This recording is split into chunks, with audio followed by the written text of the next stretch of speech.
is dit handwerktyd. Kom ons kyk wat Marliese in die tuin doen. As ek by tuinmaak kom, is ek ongelukkig nie een van daardie gelukkige mense met groen vingers nie. So 'n kaktus het eintlik maar die beste kans vir oorlewing by my.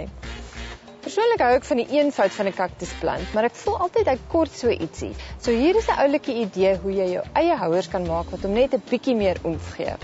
Al wat jy nodig het is 'n bietjie gips, 2 polistireenhouers wat gemaklik in mekaar pas, want hulle gaan jou vorms word.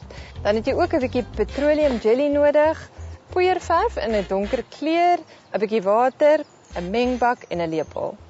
Begin deur die grootste houer vol gips te maak en gooi dit dan in jou mengbak. Onthou net, wanneer die water bykom, gaan dit redelik kompakteer, maar dit gee jou net so 'n idee van hoeveel gips jy nodig het. Voeg nou jou kleursel by en ons gebruik sommer donker poeierverf daarvoor en meng dit goed deur. Smeer nou die binnekant van die grootste houer met 'n bietjie petroleum jelly en ook die buitekant van jou kleiner houer. Dit gaan net help dat die gipsvorm makliker uitkom na die tyd. Nou kom die water by. Roer aanhoudend sodat daar geen klonte in is nie. Pas op om te veel water by te voeg, anders gaan jou mengsel te lank vat om droog te word.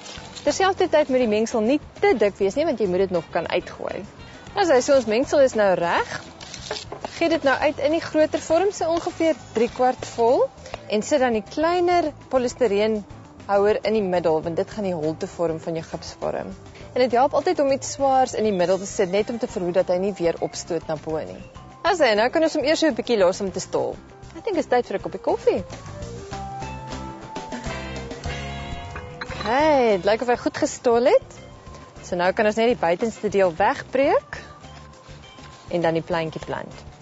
Goed, so haal dan nou versigtig die plantjie uit en jy kan sommer 'n teelepeltjie gebruik en pas op dat jy nie die worteltjies seermaak nie. En wees ook maar versigtig, hierdie goeie dorings. Dan net so 'n paar klippies strooi vir afronding.